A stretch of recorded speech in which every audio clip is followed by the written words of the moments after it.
Good morning everyone. मैं doctor रश्मि शर्मा आज फिर आपके लिए एक छोटा सा और इम्पॉर्टेंट टॉपिक लेके आई हूँ, नाड़ी परीक्षा।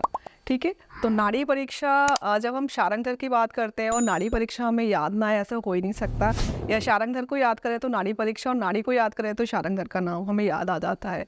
तो नाड़ी परीक्षा अगर हम देखें तो रोग निदान जो हमारा सेकेंड ईयर का टॉपिक है वहाँ का इम्पॉर्टेंट टॉपिक है, और हमारा कायची के साथ फर्स्ट पेपर के पर्पज़ से भी बहुत इंपॉर्टेंट है। नाड़ी परीक्षा किस परीक्षा का एक मेन अंग है? ठीक है, तो नाड़ी परीक्षा सबसे पहले तो किस में आता है? अष्टविध परीक्षा में। कहाँ किस में आती है? अष्टविध परीक्षा। अष्टविध परीक्षा किसने दी है? अष्टविध परीक्षा बाई योग रत्नाकर। अभी अष्टविध परीक्षा में कौन सी 8 चीज़ें हैं? क्योंकि नाम ही उसका 8 से शुरू हो रहा है, अष्ट से शुरू हो रहा है। तो नाड़ी, मूत्रम, मलम, जिह्वा, शब्द, स्पर्श, दृक और आकृति। तो हमारी जो अष्टविध परीक्षा है वो शुरुआत कहाँ से होगी? नाड़ी से शुरू होगी। नाड़ी, मूत्रम, मलम, जिह्वा। ठीक है, अब हमें कई बार नाड़ी परीक्षा पे शॉर्ट नोट भी आ जाता है, डिटेल में हमें लिखना होता है नाड़ी परीक्षा के लिए। तो नाड़ी परीक्षा के लिए हम कहाँ जाएंगे? आचार्य शारंगधर के पास जाएंगे। जो चैप्टर्स दिए हुए हैं शारंगधर संहिता में 32 चैप्टर्स, 32 अध्याय हैं, 3 खंड है। ठीक है, प्रथम खंड 7, 12, 13। अगर हम 32 चैप्टर्स को डिवाइड करते हैं तो ये 7, 12, 13 करके आता है प्रथम खंड का 3rd चैप्टर, जहाँ पे नाड़ी परीक्षा दी हुई है। ठीक है, तो नाड़ी परीक्षा के लिए नाड़ी परीक्षा फर्स्ट चैप्टर एक आता है, इसमें करस्य अंगुष्ठ मूले। करस्य अंगुष्ठ मूले हम देखते कहाँ? नाड़ी को हम कहाँ देखेंगे? कर के अंगुष्ठ मूल में। ठीक है, एक बहुत सुंदर सा श्लोक है, मैं शारंगधर के लिए बोल रही हूँ। करस्य अंगुष्ठ मूले, वेरी वेरी इंपॉर्टेंट। करस्य अंगुष्ठ मूले। ठीक है, कर के अंगुष्ठ मूल में। तो नाड़ी हम कहाँ देखते हैं? कर के अंगुष्ठ मूल में देखते हैं। याद हमनी जीव साक्षिणी। क्या है वो श्लोक? याद हमनी जीव साक्षिणी, वेरी वेरी इंपॉर्टेंट। वो धमनी है और वो क्या है? हमारे जीवन की साक्षी है। ठीक है, कर के अंगुष्ठ मूल में धमनी है और वो क्या है? हमारे जीवन की साक्षी है। तत्चेष्टा सुखम दुखम, यानी कि उसकी चेष्टा से ही हमारे शरीर के सुख और दुख निर्धारित होते हैं।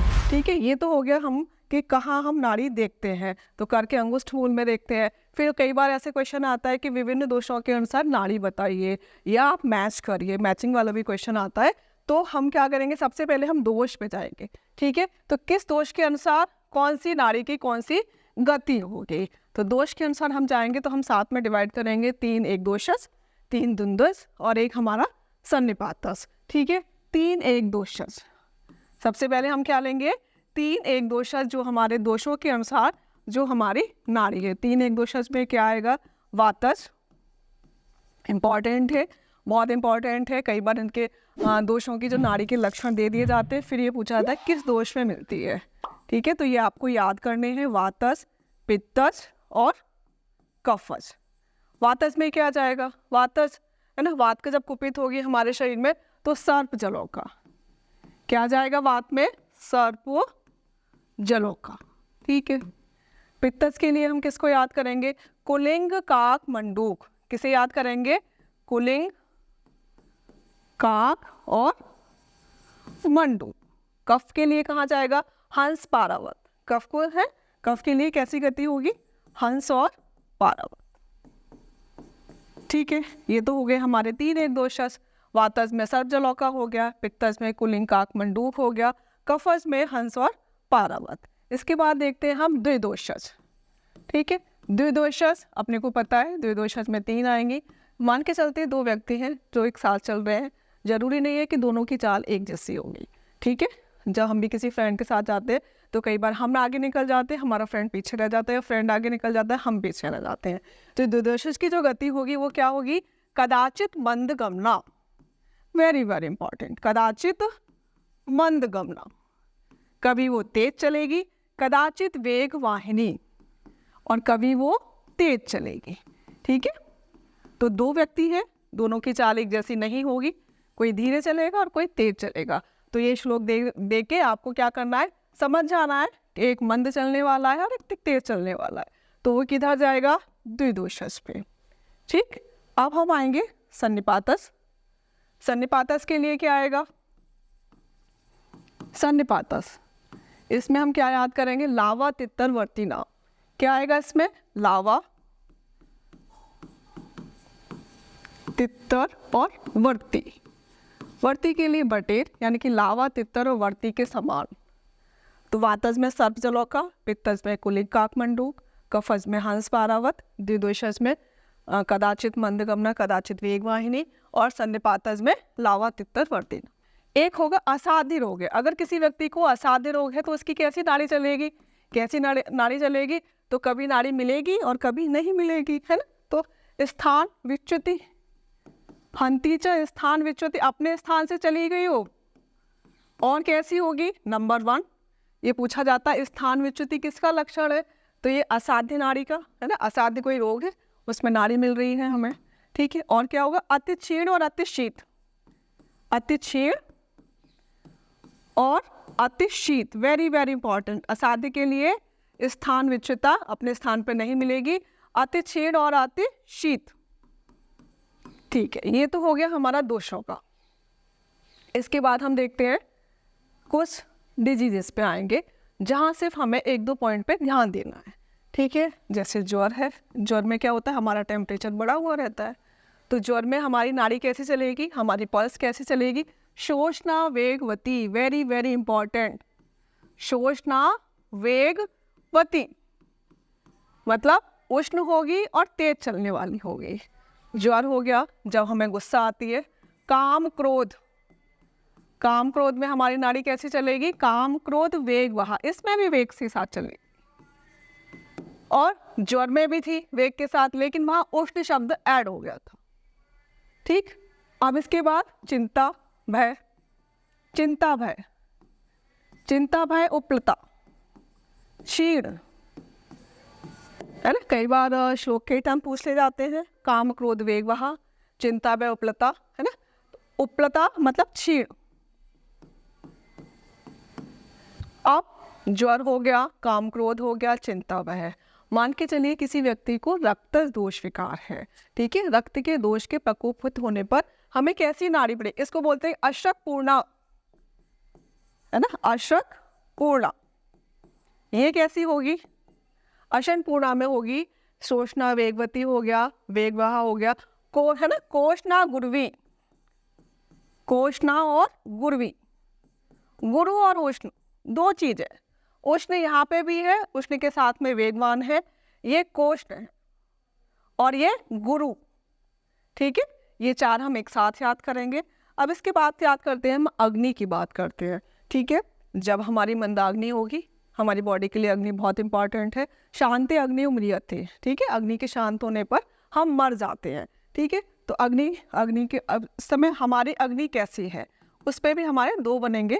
एक तो मंदाग्नि, ठीक है।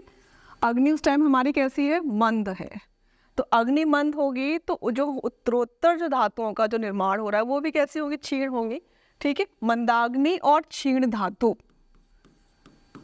मंदाग्नि और क्षीण धातु में पल्स कैसी मिलेगी, मंद मिलेगी, ठीक है। सब मंद है, अग्नि भी मंद है और धातुएं भी क्षीण है, तो इस समय नाड़ी कैसी मिल रही है, मंद मिल रही है, ठीक है। अग्नि मंद होगी तो क्या होता है, ऊष्मणो अल्प बलत्वेन धातुम आद्यम अपाचतम दुष्टम आमाशयगतम रसम आमम प्रशक्षते, यानी कि आम रस की उत्पत्ति होगी, ठीक है।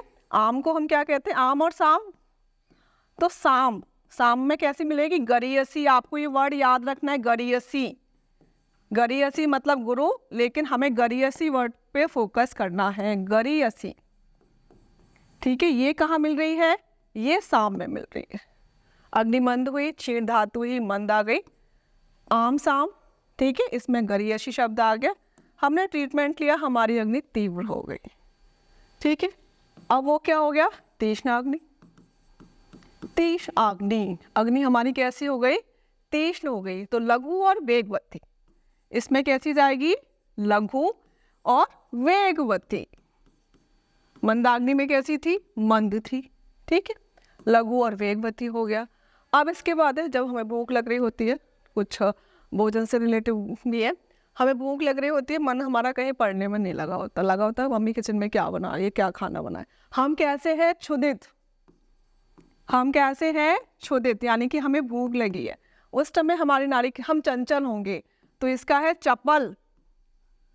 ठीक है, चपला, चपला क्षुधिता से, ये मैं श्लोक का टर्म लिख रही हूँ और ऐसे ही पूछे जाते हैं।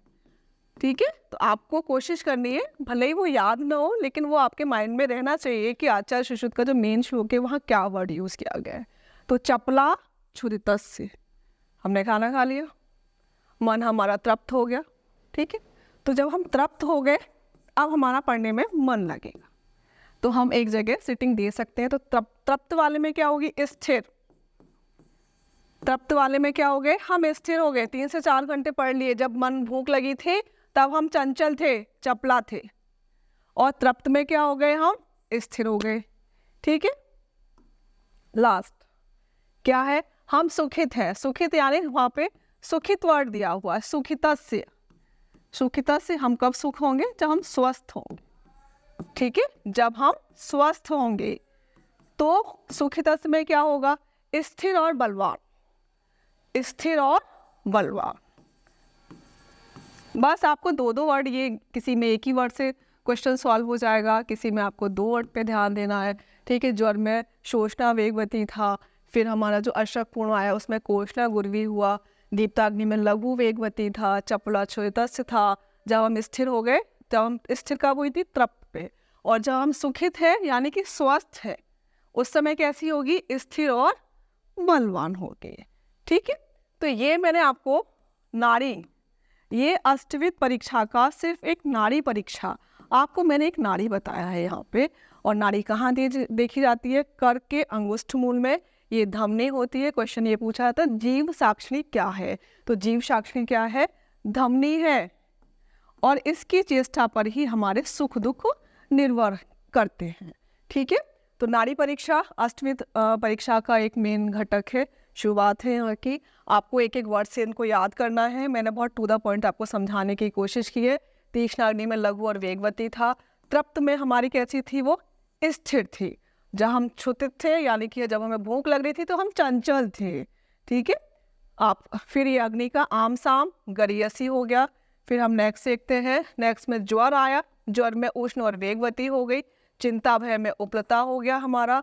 अशक पूर्णा में कोष्णा और गुरवी, है ना। और सबसे ज्यादा पूछे जाने वाला जो होता है दोषों के अनुसार, वातज में सर्पजलोका, पित्तज में कुलिक कांक मंडूक हो गया, कफज में हंस पारावत हो गया, सन्निपातज में लावा तित्तर वर्थिनाम। ये मेरी छोटी सी कोशिश थी आपको नाड़ी परीक्षा समझाने के लिए, और यहाँ से बहुत सारे क्वेश्चंस बनते हैं। यही पूछा जाता है कि नाड़ी परीक्षा का बृहत और विस्तृत वर्णन किस संहिता में दिया हुआ है? हमारा आंसर होगा शारंगधर संहिता। और शारंगधर संहिता की कुछ विशेषताएं हैं, जैसे दीपन पाचन परिभाषा प्रकरण है, और नाड़ी के लिए तो आचार्य शारंगधर जाने ही जाते हैं।